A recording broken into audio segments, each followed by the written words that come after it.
ladies and gentlemen. Welcome to the final session of today at the Eurasian Media Forum. And what better way to wrap up the discussion than with our environment topic and a session entitled Green Strategy, Another Last Chance. And moderating this session, having come over from his base in Belgium, is the Editor-in-Chief of the EU Observer. Please give a warm welcome to Kurt Debeuf.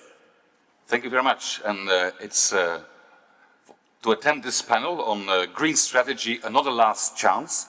And it is my honor in the first place to introduce our panelists who are from an extraordinarily diverse background and who will tackle the issue we are going to discuss today from many different angles. Let me first ask to come to the stage Mr. Timur Zhantikin, who is the CEO of the Kazakhstan nuclear power plants. He is advisor to the International Atomic Agency's Director General on Technical Cooperation, Nuclear Security, and Mr. Timur, I will use the first names, it's going to be easier, is from Kazakhstan. Please have a seat. Secondly, I would like to introduce Matthew Pye, who is Head of Philosophy at the European School Brussels II. There are 4 European schools, that's why 2. And he's founder of the Climate Academy and an author of a book called Plato Tackles Climate Change. He lives in Belgium. Thirdly, I would like to introduce Nazanin Alikia. She's a humanitarian, philanthropist, human rights activist, and education ambassador. And she's joining us, I believe, from the UK, or is it rather Qatar? UK, okay, welcome very much. And then we have Irina Zhukova, who is Regional Director Sustainability for Russia and Eastern Europe for Philip Morris International, and she's joining us online from Russia. There are 2 other panelists who are trying to connect and be with us very soon. Let me just introduce them for the moment that they will join us indeed, which is Kadu Sibunya, who is Chief Executive Officer of the African Wildlife Foundation, and he will join us from Kenya, and also Joe Ruxton, who is the founder of Ocean Generation, formerly known as Plastics Ocean, from the UK, and hopefully he will be able to join us soon online from the UK as well. So our panel, again, is a vast subject. What is the green strategy? Can we preserve what we have? And can we preserve indeed our nature and give it through the next generations? I must say that this summer, again, was the warmest summer ever recorded. And when I was driving this summer from Belgium to France, I saw floods in Belgium, in Germany, while at the same time there were wildfires and record heat waves, not just in France, but also in North America, Southern Europe, Russia. There were typhoons going on several continents in this earth. And you ask the question when you see all of that, how can this continue? How can this go forward? And certainly, of course, what needs to be done? Let me ask you a first question, which is, from each point of view that you are working and thinking and trying to be an activist in some ways, is what is the worst case scenario from your field? I mean, how do you think if right now nothing is done, what would the world from your perspective look like in the years or decades to come? You can go to 2030 or 2050 as you like. Let's go first to Matthew Pye, actually. So what is your nightmare dream about what is going to happen? Yeah, so in agreement with Nazin, I think the worst case scenario is happening now. I don't see how it can get worse for a Pacific nation. But if we talk about looking decades into the future, well, we seem to be on an unwavering path towards 3 to 4 degree warming. And that sounds like an abstract problem, but if we put that into a metaphor of the human body, if I had a temperature of 2 degrees, I would be struggling to think clearly now and be on this stage. And if I had a temperature of 4 degrees, medicine calls that hyperpyrexia, and I'd be just 1 day, 1 hour or 2 away from death. So if we have a planet that's on track towards 4 degrees, this is a problem which will, in the end, be universal, and these issues like the German floods and all these particular issues will affect everybody systemically.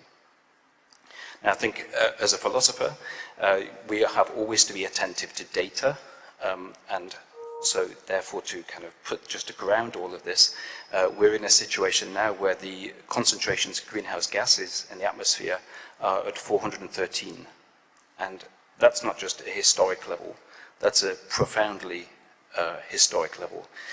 The greenhouse gases have wavered in a stable equilibrium between 180 and 300 parts per million, and we just shunted them into a completely different gear. So if you're dealing with a planetary system with all kinds of chaotic forces, who knows how it's going to play out, but it won't look funny. So I think you can see already some of these things. We have a warming at the moment of 1.2 degrees, we're already at 1.2.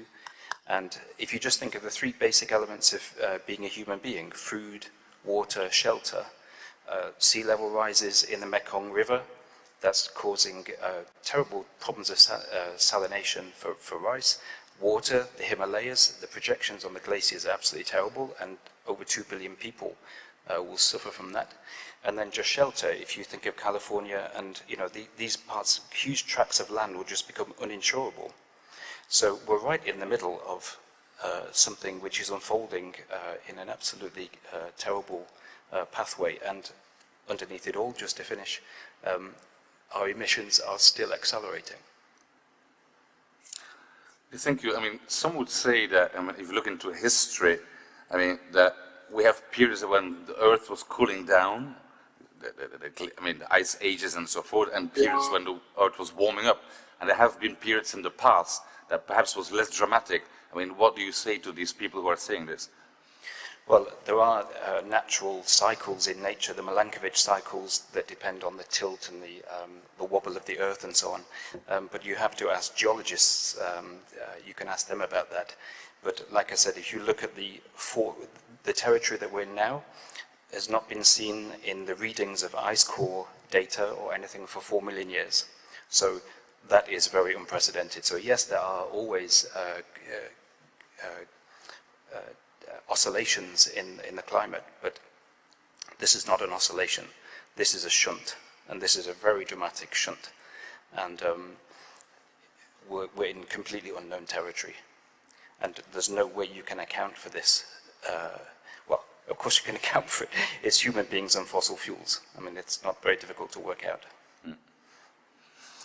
Matthew, you already touched upon what needs to be done. Let me make the question a bit more concrete. So you said, if you have 1.5 degrees more as a temperature of your body, you start feeling very badly. And if it's more, you can't think properly anymore.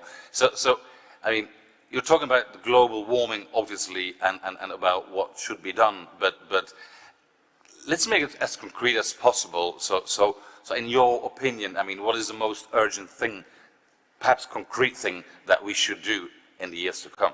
Yeah, I'm going to be modest and say it's not my opinion first.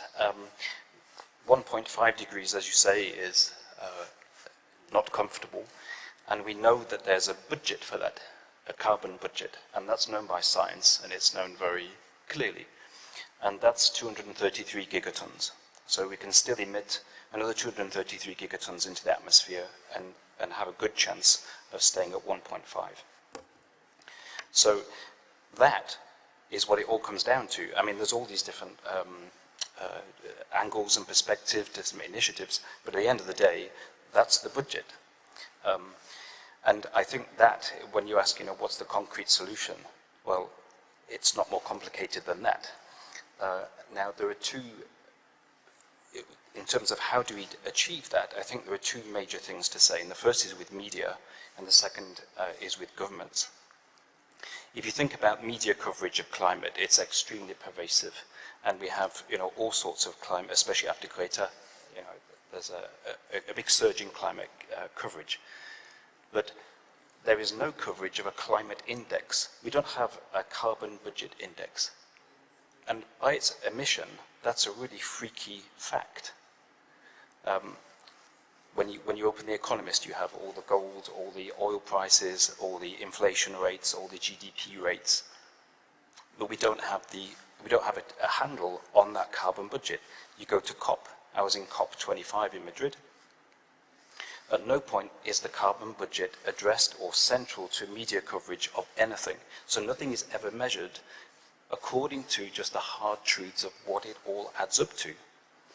And I think that here we have many major media companies.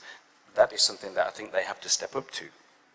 Now you say, well, I've lied a little bit in that there is actually an index.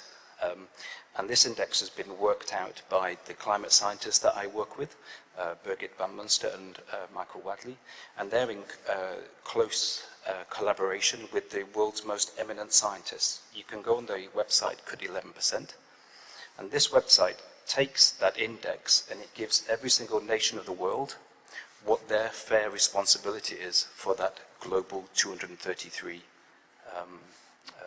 gigatons that are remaining. And if I just break that down a little bit, if you think that every year we emit 42 gigatons into the atmosphere, and if there are 233 left, that means we have 6 years before 1.5. Now, but when you match that with, as you mentioned before, Europe's targets for 2050 or targets for 2060 or whatever, those timescales are way off. And so in some ways we just need a reality check, and that's not happened. The media currently is not holding governments or corporations or anybody to account. So this carbon index should be out there. And in terms of our country, Belgium, if you look at the data for that, in order to stay under 2 degrees C, Belgium should cut its emissions by 14% per year, starting from today. That's for 2 degrees. And for 1.5, you can go and look it up on the website, because it's a shocking truth. Right. Thank you. So we're discussing now already 1 hour. We have half an hour to go. So we have many perspectives. I mean, there's one question coming, but before I do, I would like to ask you one question that obviously everybody wants to know. Is like, I mean, you authored a book on Plato tackles climate change. Can you explain briefly what Plato has to do with climate change? Yeah. I mean, just very briefly. That's a challenge, because Heidegger took 1 year to take the first sentence of Plato, so I'll be quicker than that. In the end, I conclude with the fact that individual actions are simply not enough. The type of scale of reform and infrastructure that's required can only happen through legislation. You need governments. Once you have the media making this number clear, then you need to have governments that can act on it, because all of our energy policies, everything is wired into the matrix of a legal system. And unless you set clear boundaries, if I just give one example, I heard Boris Johnson talk about the ambitious UK policy about climate change, but if I'm a teacher in a school, if we had an ambitious policy to reduce the number of poisonous pizzas in the canteen, I don't think ambitious is really a kind of a fitting adjective for that. So I think we have to get rid of the word ambitious and just, are we meeting the carbon budget or not? And so therefore, once you have the data in front of you, then you have a law to frame it. So laws simply, Messi can play wonderful football on a slightly smaller pitch, and it's the same. We need climate laws which bind nations to targets which are rooted in science and not rooted in general kind of waffly ambitions.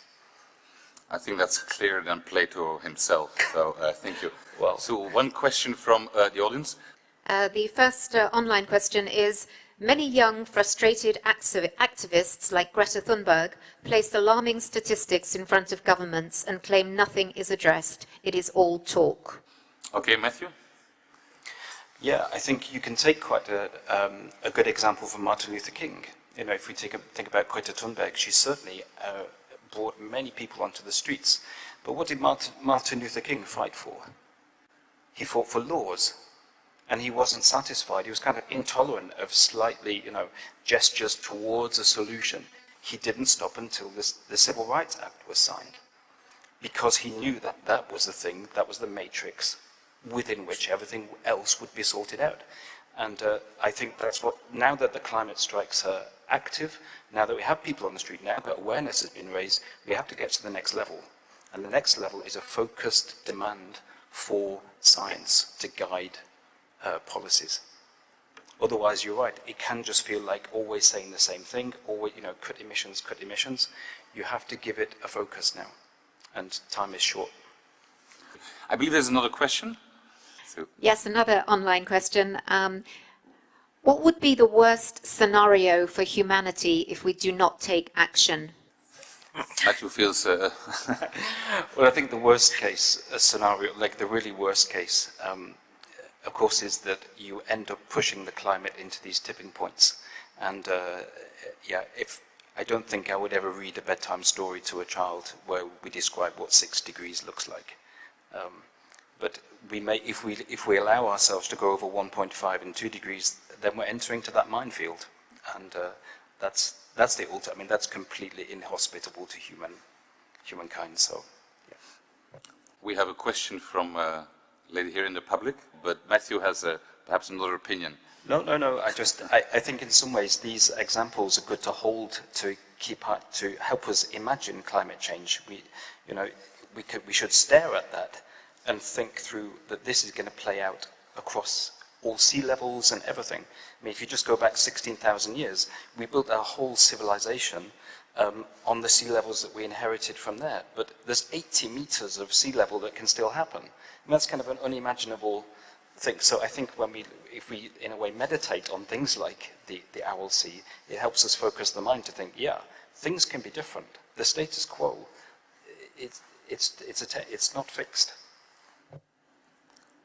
Matthew, I mean, how do you change the world? Yeah, I'm kind of used to being, in philosophy has a great tradition of making people feel uncomfortable, so if I've created a negative vibe, then I own it. You're welcome. But I can do inspiring as well. I think if you look at, just go back to Martin Luther King, and if you think about the situation during the Montgomery bus boycotts and etc., when Rosa Parks sat on the bus and refused to move, she said one thing in her head. She said, she just had the word Emmett Till.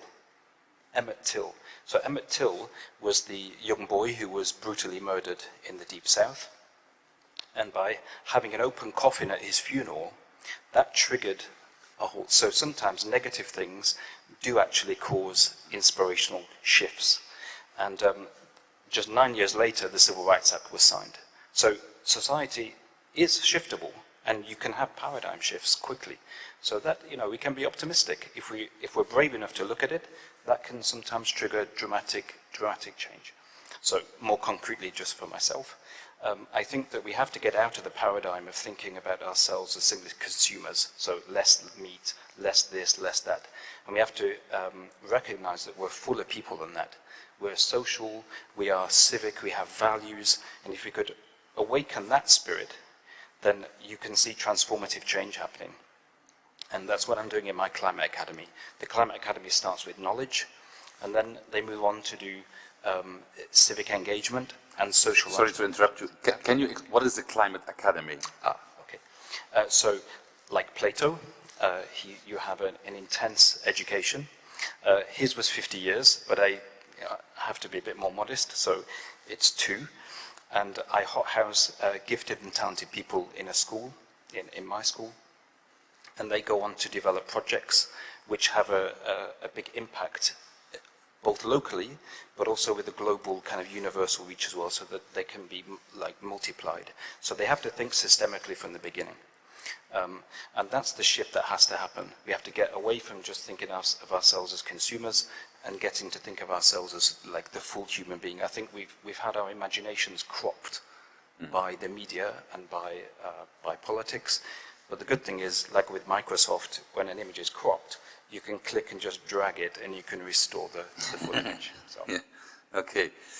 Thanks so much. I mean, in general, I think, indeed, we started with the worst case scenario, and I hope that you realize how inspiring your personal stories actually are, and how that will motivate people, I mean, perhaps not to call them to become more ambitious, but at least to do something, because it's possible.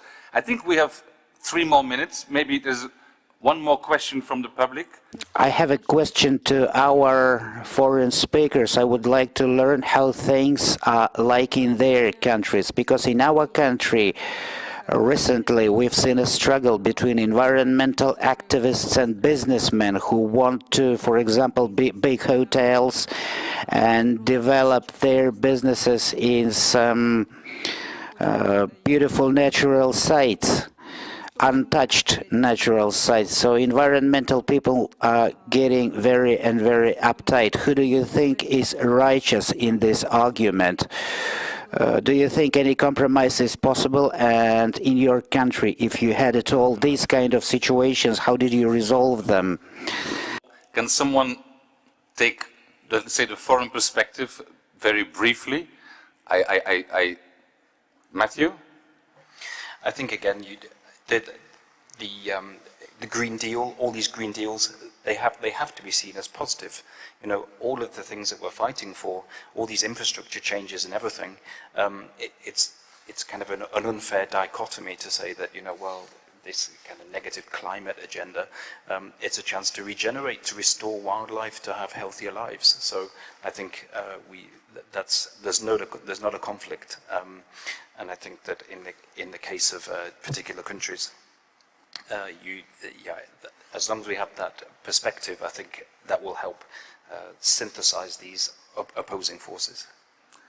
Okay, let me conclude. So just with one single question for each one of you, and you just have to answer with a number.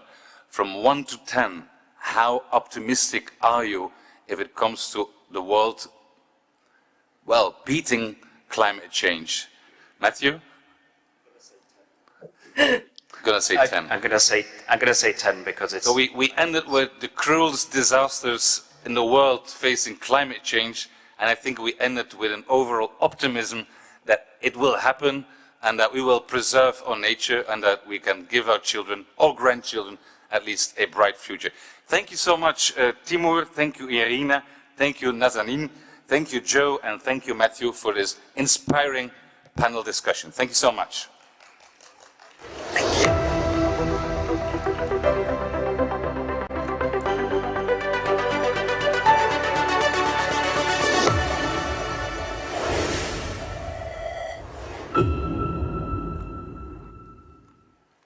A very big thanks to Kurt and the panelists as well for that great discussion. I'm glad it ended so optimistically.